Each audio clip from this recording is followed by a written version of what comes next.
ऐसे लड़के से शादी करूंगी जो कि मेरा हाथ पकड़ कर मुझे जन्नत में ले जाए। तो नजमुद्दीन को शेख कहता है कि तुम एक गवर्नर, ये एक मामूली सी गरीब की बेटी है, तुम इतनी सल्जों की सल्तनत की लड़कियां छोड़ के इससे शादी करोगे। अस्सलाम वालेकुम, कैसे हैं आप सब। आपने सलाहुद्दीन अय्यूबी का तो नाम सुना है, जो कि मुसलमानों का एक लीडर हो के गुजरा है। माशाल्लाह उन्होंने क़िबला अव्वल आज़ाद करवाया था, लेकिन आप उसकी हिस्ट्री जानते हैं? आप उसके बाप दादा कौन थे? इंग्लैंड के जो बड़े तारीखदान हैं उन्होंने लिखा है कि 4 लाख की हमारी फौज को सलाहुद्दीन ने धूल चटा दी। तो ये वीडियो उसके बारे में होने वाली है, इसके मत करना इंशाल्लाह ताला, इससे तुम्हारी पहचान ज़रूर हो जाएगी। 5 मिनट दे देना इस वीडियो को। नजमुद्दीन लिखा जाता है कि नजमुद्दीन की बहुत उम्र गुजर जाती है, लेकिन वो शादी नहीं करता।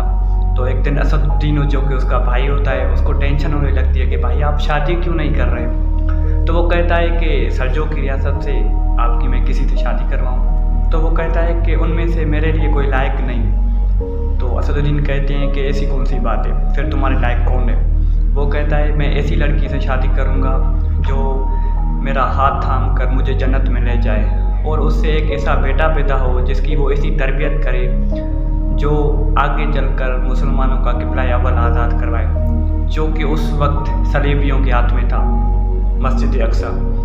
तो वो कहने लगा कि ऐसी लड़की तुम्हें कहाँ मिलेगी यहाँ पे।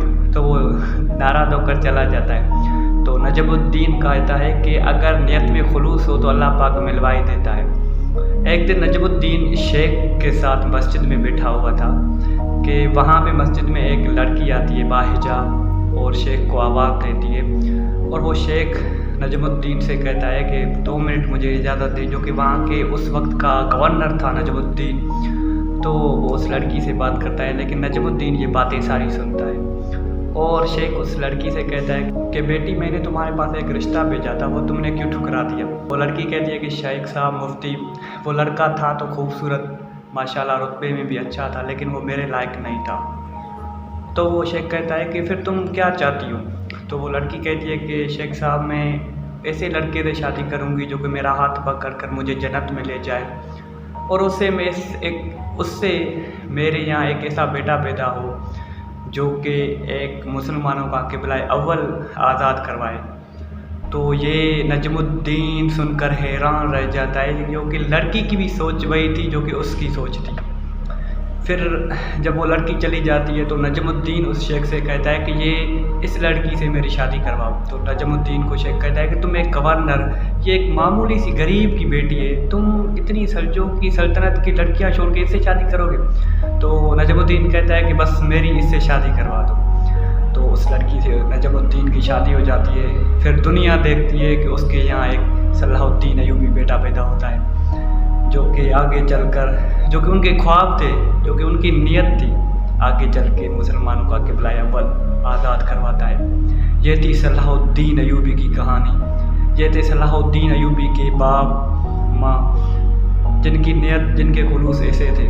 तो अस्तग़फिरुल्लाह, अब हमें कहना पड़ रहा है यहाँ पे। टिकटॉक पे नाच गाने वालियाँ और गाने वाले लड़कियाँ जब शादी करेंगे एक दूसरे के साथ, तो भाईजान पाकिस्तान में कोई सलाहुद्दीन अय्यूबी जैसा पैदा नहीं होगा, फिर ऐसे कोई नाच गाने वाले ही पैदा होंगे।